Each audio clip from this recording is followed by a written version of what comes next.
시청자 비평 플러스는 YTN을 돌아봅니다. 지난 10일 노벨 문학상 소식에 대한민국 전 국민이 환호했습니다. 역사적인 수상 소식을 전한 YTN 보도를 오늘 뉴스 리뷰 Y에서 살펴봅니다. 이번 주는 어떤 시청자 의견이 들어왔을까요? 시청자 톡톡 Y에서 확인해 보겠습니다. 잠시 후에 만나보시죠.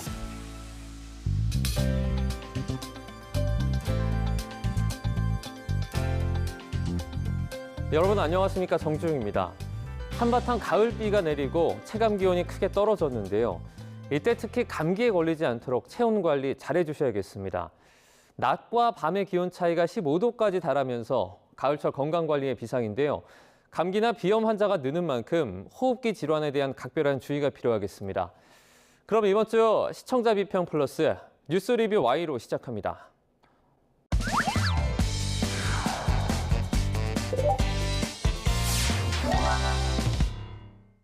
네, 세 분 어서 오세요. 안녕하십니까?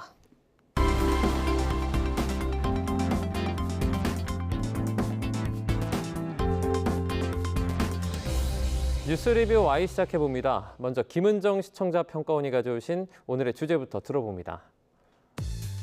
지난 10월 10일 저녁, 한국 작가로는 최초로 소설가 한강의 노벨 문학상 수상 소식이 전해졌습니다.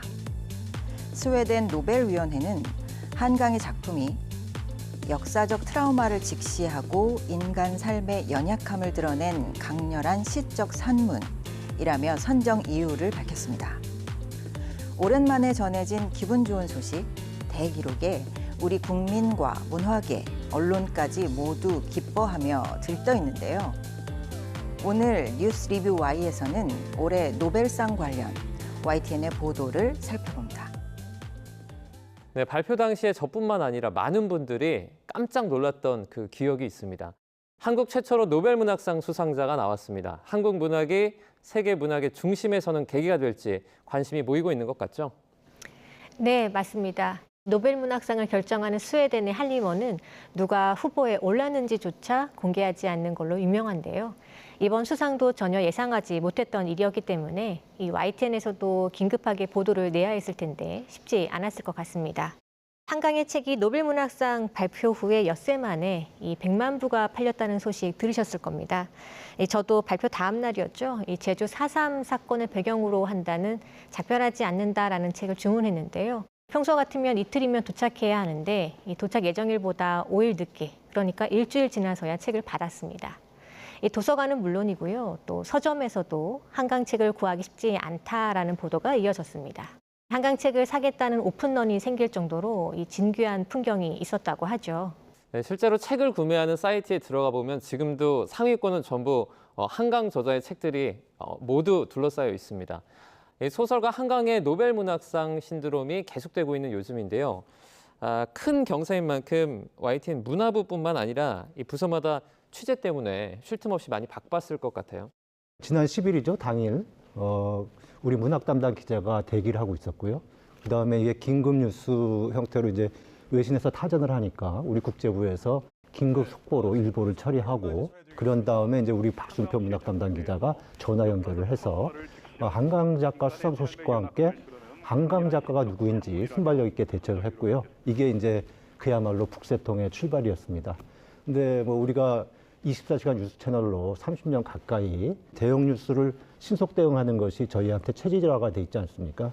그래서 이제 문화부를 중심으로 해서 국제부, 그다음에 사회부, 편집부 일제히 달라붙어서요. 과연 시청자가 어느 때 가장 주목할 것인가, 관심을 가질 것인가, 여기에 이제 우선순위를 해서 줄을 잇는 보도를 했고요. 또 전문가들을 리스트해서 섭외해서 깊이 있는 해설을 담으려고 노력을 했습니다. 네, 그러면 놀라웠던 그 순간을 저희가 조금 더 자세하게 좀 짚어보도록 하겠습니다. 노벨 문학상 수상자가 발표된 순간부터 YTN 보도 내용을 살펴보도록 하겠습니다. 어떻게 보셨습니까, 박사님? 네, 올해 노벨 문학상 수상자가 우리나라 소설가 한강 씨로 결정이 됐습니다. YTN은 10일 저녁부터 그 한강 작가의 수상 소식을 보도했는데요. 10일입니다. 한강 노벨 문학상 수상 한국 문화의 새 역사 쓰다에서는 한국 작가 최초로 노벨문학상을 한강 작가가 수상하게 됐다고 보도를 했습니다. 노벨위원회가 공식 홈페이지와 또 소셜미디어에 한글로 한강 작가의 이름과 작품명을 함께 표기해 눈길을 끌었다라는 이야기도 소개해 다양한 이야기를 빠르게 전달한 것 같습니다. 이어지는 보도에서는 소설가 한강의 작품에 대해서 분석합니다. 인간의 고통과 상처를 보듬다 한강의 작품 세계라는 제목의 보도인데요. 간결하고 서정적인 문체와 또 부드러운 듯 날카로운 시선이 특징인 이 한강의 작품은 난해하고 쉽지 않지만 읽고 나면 긴 여운이 남는다고 분석하고 있습니다. 기자는 그 이유를 인간의 상처를 적나라하게 드러내면서도 소외당한 사람을 보듬는 따뜻함이 있기 때문이라고 분석하고 있는데요. 특히 소설가 한강의 작품이 비서구권, 여성, 소수자 등의 우리 주변부의 인물들을 전면에 내세우고 있다는 점, 또 그리고 인류 보편의 문제인 폭력과 상처를 놓치지 않고 그 안에서 인간의 감성을 담은 점을 주목했습니다. 아쉬웠던 점은 이 노벨위원회의 그 수상자 선정 사유를 시청자들에게 소개하고 또 분석적으로 평가해 보도했더라면 이 한강 작가의 문학 세계를 이해하는 데 더욱 도움이 됐을 텐데 관련 보도는 좀 부족해 보였습니다. 저는 한강 작가의 노벨문학상 수상 의의에 대해 해설한 대담이 인상적이었는데요. 한국 첫 노벨문학상 한강의 기적, 한국문학 새 역사. 이 대담에는 정여울 문학평론가가 출연해서 한강 작가의 작품 세계를 해설하고 문학계의 분위기를 전해주었습니다. 작가들과 평론가들은 노벨문학상을 누가 받을지 예측하는 이야기들도 나눈다는데요. 한강 작가가 언젠가는 받을 것 같다라고 하는 의견이 많았지만 그게 올해인지는 몰랐다 이렇게 기뻐하면서 감격하는 분위기라고 합니다. 한강 작가의 작품에 대해서는 공감과 치유, 또 희망이라는 단어로 설명했습니다. 그동안 YTN 대담에서는 경제, 정치, 시사 분석 전문가들이 출연해서 사건과 데이터, 또 자료에 근거한 분석과 해설을 주로 해왔습니다. 이날 문학평론가의 해설은 그간의 YTN 보도 또 대담과는 이질적인 신선함으로 다가왔습니다. 시청하는 것만으로도 뭔가 힐링이 되는 그런 느낌이었고요. YTN 보도와 대담에서도 문화 분야 보도 또 대담 이것이 좀 더 전문화되고 확대되면 좋겠습니다. 치열한 이 보도 채널의 뉴스 속에 이런 문학 평론가들의 해설이 시청자들에게는 쉼을 주는 그런 내용이 아니었나 생각이 듭니다. 출판계, 문화계 등에서 축제 분위기가 이어지고 있지 않습니까? 이 분위기를 전한 보도들도 궁금하거든요. 맞습니다. 이 한국은 인쇄기계가 24시간 쉴 새 없이 돌아가야 할 정도로 바빠졌다라는 보도가 있었습니다. 13일 다시 종이책의 시대 오길 활기 되찾은 출판 업계입니다. 이 한강 작가의 수상 소식이 알려진 뒤 수만 부의 물량 요청이 쏟아지면서 인쇄기계를 계속 돌려야 하는 상황이라는 인쇄업체 그리고 제본업체 소식을 전했는데요. 한강 작가의 수상이 한국 문학 그리고 나아가서 독서에 대한 관심이 높아지는 계기가 되길 바라봅니다. 출판계 소식에서 도서 번역 부문도 빼놓을 수 없겠는데요. 번역가의 시선을 통해서 번역의 어려움과 해외 반응을 동시에 전달한 보도도 있었습니다. 한강 노벨상 숨은 공신, 말의 맛, 살린 번역의 힘. 이 방송에서는 한강 작가의 작별하지 않는다를 프랑스어로 번역해서 출판한 최경란 번역가를 전화로 연결했습니다. 번역 과정의 어려움 그리고 프랑스 현지의 반응을 그대로 전달해 주었습니다. 소설 작별하지 않는다는 제주 4.3 사건을 다루고 있는데요. 프랑스어판 제목이 불가능한 작별이라고 합니다. 이 제목이 결정된 과정과 제주 방언을 프랑스어로 전달하는 과정에서의 어려움을 아주 생생하게 설명해 주었습니다. 최경란 번역가는 노벨상 수상 이후에 한강 작가의 모든 작품이 도서관에 배치되고 또 문학 애호가들, 많은 독자들과 함께할 기회가 더 늘었다고 보고 있는데요. 번역 과정을 생생하게 알 수 있었고 또 프랑스 현지의 분위기도 가늠해 볼 수 있는 흥미로운 인터뷰였습니다. 채식주의자 번역본도 재평가되고 있는데요. 11일 한강의 기적이 이룬 섬세한 번역의 힘 보도입니다.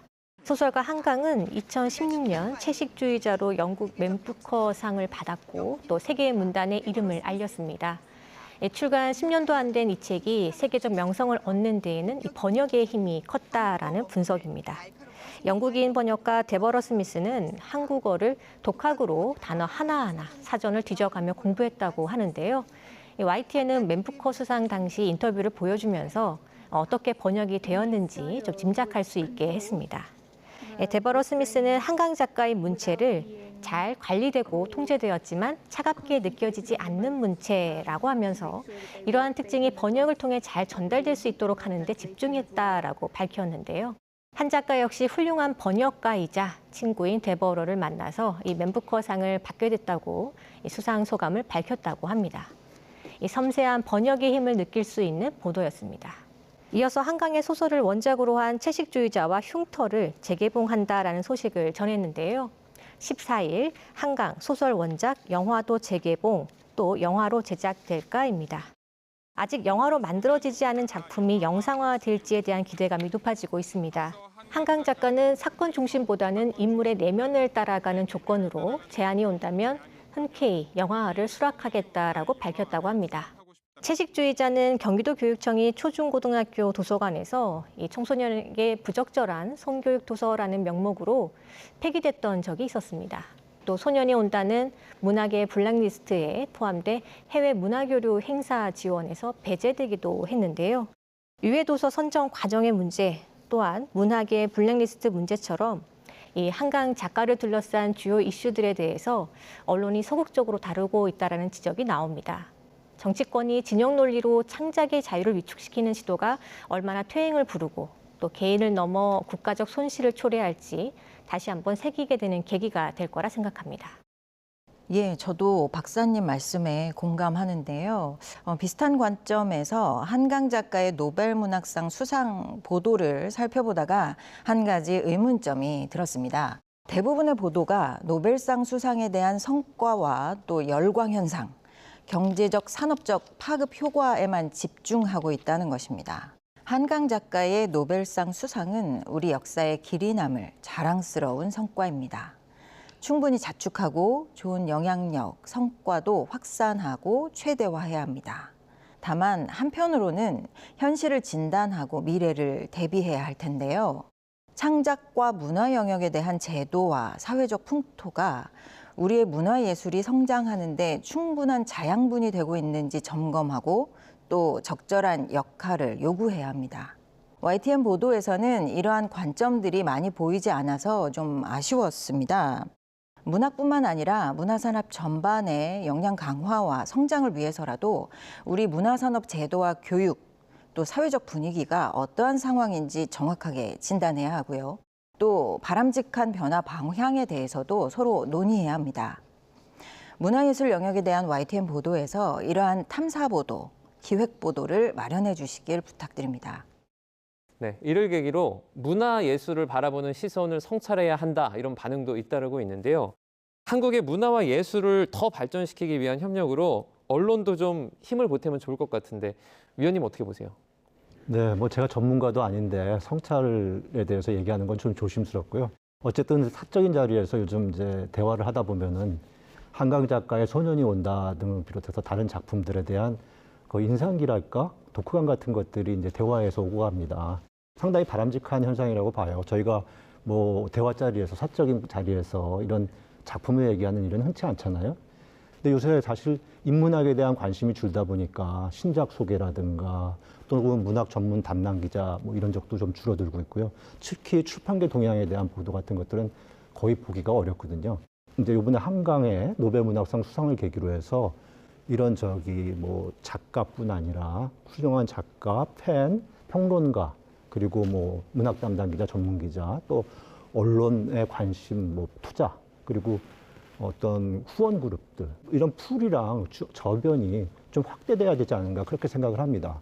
그렇게 될 경우에는 아무래도 일반 시청자나 일반인들도 그런데 노출이 되게 되잖아요. 그렇다 보면은 이제 작품에 대한 이해 속에서 자신의 정치적 식견을 넣게 되니까, 그걸 투영하게 되니까 그런 만큼 좀 더 이제 시야도 넓고 좀 객관적이고 균형적으로 볼 수 있지 않을까 싶고요. 사실 이런 저변이 넓혀져야지 이번 한강의 노벨 문학상 수상이라는 게 갖는 의미가 우리가 이제 변방이 아니고 주류다, 세계 문학의 주류이다라는 걸 거듭 확인한 거 아니겠습니까? 그러면 이제 이런 저변이 확대돼야지만이 이제 자꾸 세계 문학을 이끌 수 있는 힘이 생길 거고요.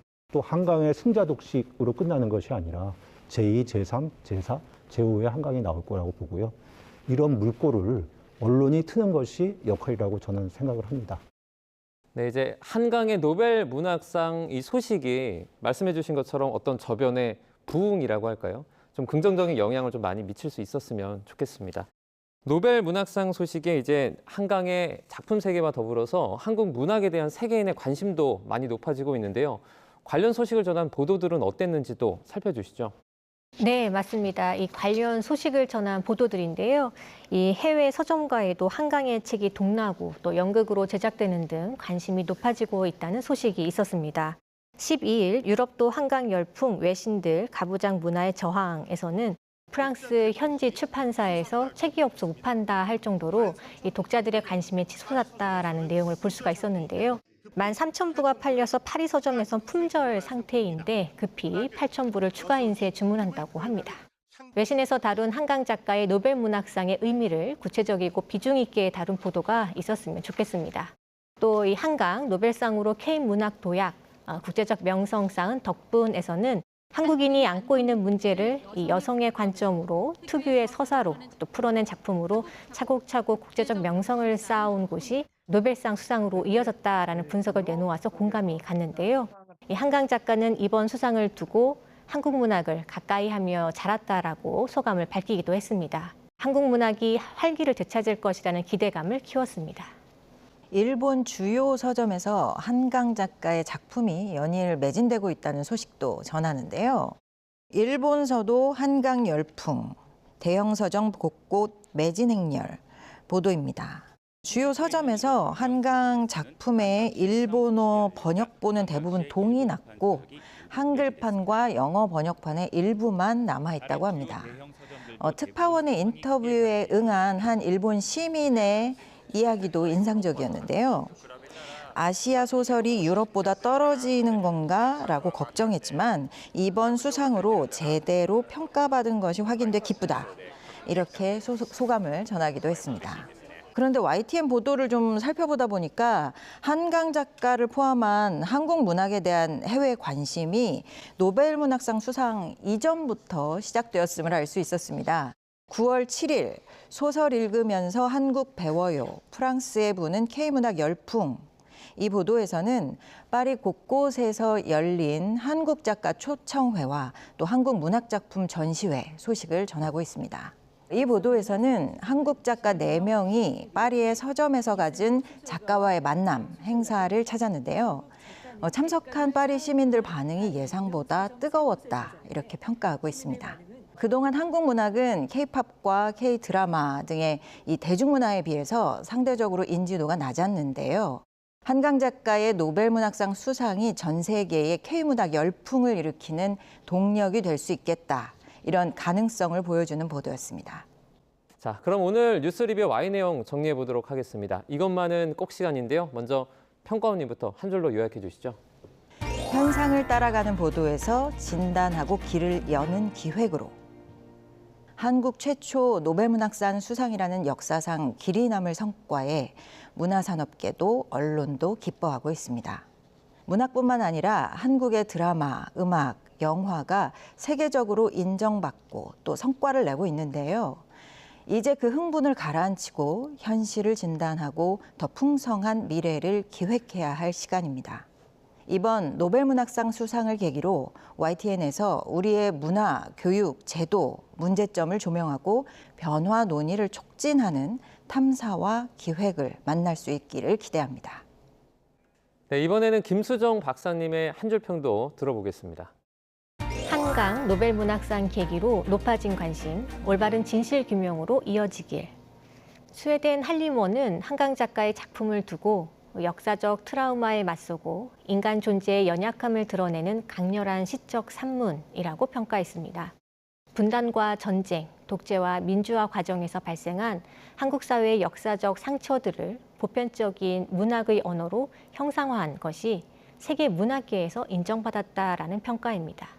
한강의 노벨문학상 수상을 계기로 사회적 아픔에 대한 공감, 그리고 사회의 불의에 대해 깊이 성찰하는 기회가 확산할 수 있기를 바랍니다.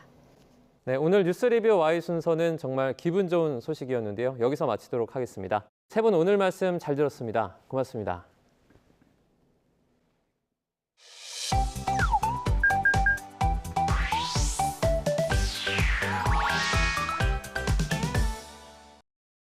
YTN을 향한 시청자 의견이라면 모두 귀 기울여 듣고 답하는 시청자 톡톡 Y 시간입니다. 오늘 주목한 시청자 의견을 AI 앵커 Y고가 소개해드립니다. 지금 바로 만나보시죠. 안녕하세요. AI 앵커 Y고입니다. 오늘의 첫 번째 주제는 가을 벚꽃에 대한 시청자 의견을 들어봤습니다. 자세한 내용 지금 바로 보시죠.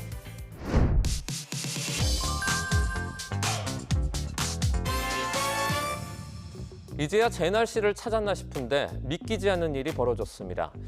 때 아닌 가을 벚꽃이 핀 건데요. 보통은 봄에 만개하는 벚꽃이 이례적으로 가을에 개화하면서 이에 대한 원인을 살펴보는 리포트가 있었습니다. 신체 시계가 어그러진 것으로 분석됩니다.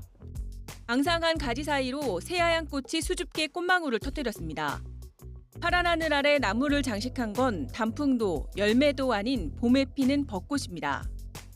지난해에도 가을철 늦더위가 길게 이어지면서 일부 해안 지역에서 가을 벚꽃이 개화했고 길가에는 초록 단풍이 낙엽인 상태로 수북이 쌓이는 풍경이 연출됐습니다. 올해도 첫 단풍의 빈자리를 때 아닌 가을 벚꽃이 채우고 있는 가운데 전문가들은 앞으로 기후변화로 이 같은 이례적 현상이 더 자주 반복될 가능성이 크다고 전망했습니다. 가을 벚꽃 개화가 이번에 처음 있는 일이 아님을 짚으며 앞으로는 기후변화로 인해 이런 현상이 잦아질 수 있다는 전문가 의견까지 더했는데요. 가을 벚꽃이 개화한 배경을 분석한 보도였는데 기후변화 문제에 대한 경각심을 높일 수 있어 좋았지만 과학적 원인을 함께 덧붙였다면 더욱 유익한 보도가 되었겠다는 시청자 의견이 있었습니다. 시청자 톡톡Y에서 풍성한 보도를 위해 가을 벚꽃의 개화 이유에 대해 알아봤습니다. 보도에서처럼 가을에 벚꽃이 피는 이상현상을 불시개화라고 하는데요. 불시개화는 싹이 개화하는 시기가 아닌데도 개화하는 이상 발육 현상을 말합니다. 전문가들은 불시개화 원인을 기후변화로 추정하고 있습니다. 식물이 꽃을 피우려면 1년 전부터 준비하는데 이 사이클이 깨져버린 것이라고 하는데요. 겨울이 지나고 기온 상승에 따라서 바로 개화하는 수종들이 올해 태풍이 지나가고 일시적으로 오른 기온에 생리적으로 봄이 왔다고 착각한 거라고 볼 수 있습니다. 가을이나 겨울에 꽃을 피우면 이듬해 봄에 다시 꽃이 피지 않을 확률이 커 불시 개화 현상이 늘어나면 생태계에도 악영향을 끼칠 수 있다고 합니다. 정상적인 개화를 못한 개체에서 열매가 맺히지 않으면 열매를 먹고 사는 야생동물에도 영향을 미쳐 숲의 건강성이 파괴될 수 있다고 하는데요. 이러한 가을 벚꽃을 바라보는 또 다른 의견으로는 봄과 가을에 두 번 꽃이 피는 춘추 벚나무, 즉 춘추화일 수도 있다고 보는데요. 춘추 벚나무는 10월부터 개화를 시작해 1월까지 나무의 30%가량이 꽃을 피우고 봄이 되면 70%가 보름 정도 만개합니다. 꽃잎이 5장 있는 일반 벚나무와 달리 10에서 20여 장의 꽃잎이 달리고 주로 분홍빛을 띠는 게 특징이라고 합니다.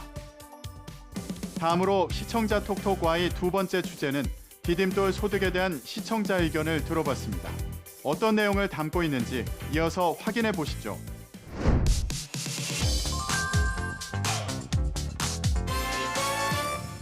서울시의 소득 보장 모델 디딤돌 소득 정책이 시행 2년을 맞았는데 이 지원자들의 수급 탈피율이 지난해에 비해서 2배 가까이 늘어난 것으로 나타났습니다. 서울시에서 시행하는 디딤돌 소득 정책이 2년을 맞이해 지금까지의 성과를 살펴보고 앞으로의 계획을 짚어보는 보도가 있었습니다. 홀어머니를 모시며 치위생사 자격증 시험을 준비하고 있는 29살 홍민기 씨. 혈액표적 치료를 받던 아버지가 최근 돌아가시기 전까지 3인 가족이 한 달에 받던 기초생활수급비 120만 원은 빠듯한 살림이었습니다. 하지만 디딤돌 소득으로 지원금이 170만 원으로 늘면서 아버지의 투석 치료비에 조금이나마 보탬이 될 수 있었습니다. 지금은 이제 좀 심적인 여유라든가 생기니까 하게 되죠, 계속. 뭔가 내가 더 이 상황에서 벗어나려고 노력하게 돼요. 실제 디딤돌 소득 수급자의 상황과 인터뷰를 통해 성과를 보여주고 관계자 목소리로 앞으로의 포부까지 담아냈는데요. 서울시의 디딤돌 소득 정책의 2년 성과를 정리한 보도였는데 좋은 제도라는 점을 충분히 알렸지만 정책 내용에 대한 친절한 안내가 없어 상세한 내용을 더했으면 좋겠다는 시청자 의견이 있었습니다. 보도의 가치를 높이기 위해 시청자 톡톡Y에서 서울시 디딤돌 소득에 대해 살펴봤습니다. 보도에서 언급된 서울 디딤돌 소득은 전 국민에게 같은 액수를 지급하는 기본소득과 달리 주미소득 대비 부족한 가계소득에 일정 비율을 지원하는 방식입니다. 소득이 적을수록 더 많이 지원하는 하후 상박형이며 이전 명칭은 안심소득이라고 불렸는데요. 2022년도 1단계 시범사업은 기준 주위소득 50% 이하의 가구를 대상으로 디딤돌 소득을 받는 지원 집단 500가구와 비교 집단 1000가구를 선정하여 연구 집단을 구성했는데요.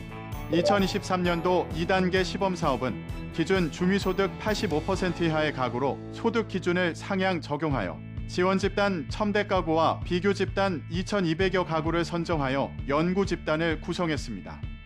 지원 집단에게 2025년 6월까지 매월 기준 주미소득 85%에 해당하는 금액을 소득 기준액으로 설정하고 소득 기준액과 가구별 실질소득 평가액 차액의 50%를 디딤돌 소득으로 지급하는데요.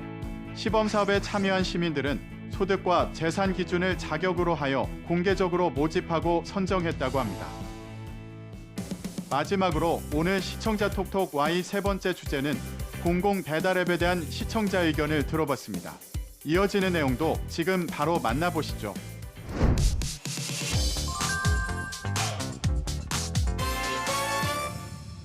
자영업자들을 울리고 있는 배달의 문제.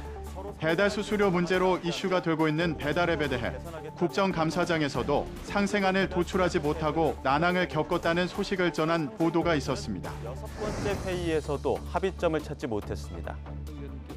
배달앱 1위인 배달의 민족 대표가 국회 국정감사장에 불려나왔습니다. 여야 가릴 것 없이 질타가 이어졌습니다. 우아한 형제들이죠. 그걸 운영하는 회사가. 전 이 회사 이름을 우아한 형제들이 아니라 추악한 형제들로 바꿔야 된다고 생각합니다. 대한민국 국민이 독일 기업에 유럽 벌금을 대신 내줄 형국입니다. If you want to be successful long term, you need to do that in good, solid partnership with the stakeholders in each ecosystem. 국회의원들의 인터뷰와 배달앱 대표들의 인터뷰를 다양하게 삽입해 각 측의 입장을 생생하게 전해 들을 수 있는 보도였는데요. 배달앱 관계자들과 자영업자들 간의 상생 협의가 난항을 겪고 있는 상황을 전했는데 보도에서 대안으로 언급한 공공배달앱의 이용률이 저조한 배경이 궁금하다는 시청자 의견이 있었습니다. 자세한 내용을 보충하기 위해 시청자 톡톡Y에서 공공배달앱의 이용률이 저조한 이유를 알아봅니다. 보도에서 언급된 공공배달앱은 0에서 2% 수준의 저렴한 중개수수료로 입점업체의 부담을 줄여줄 수 있는 배달 플랫폼입니다. 배달앱 시장의 약 96%를 차지하는 배달앱 3사의 중개수수료가 최대 10%에 달해 입점업체들이 어려움을 호소하자 지자체들이 공공배달앱을 속속 도입했는데요. 현재도 전국에서 다양한 공공배달앱을 운영 중이지만 업계에서는 지자체들이 시장 상황에 대한 치밀한 검토와 충분한 준비 없이 민간 영역에 뛰어든 탓에 예견된 실패라는 반응이라고 합니다. 시장에서 생존할 기술적 우위나 혁신적 서비스 제공 능력이 부족한 상황에서 공익성에만 의미를 부여했기 때문이라는 지적인데요. 공무원 조직 특성상 민간 기업에 비해 유연성이 떨어져 시시각각 변하는 이용자들의 취향을 반영하는 즉각적인 개선이 이루어지기 힘들다는 비판도 있다고 합니다. 또 홍보 부족과 그로 인한 이용률 저조 등 악순환에 시달려 폐지로 이어진 경우가 적지 않은데요. 전국의 자치단체에 따르면 최근 1년여 사이에 서비스를 종료했거나 종료하기로 한 공공배달앱은 10곳이 넘는다고 합니다. YTN 방송의 부족한 부분을 채우는 시청자 톡톡 Y 시간. 다음 주도 다양한 시청자 의견과 함께 돌아오겠습니다.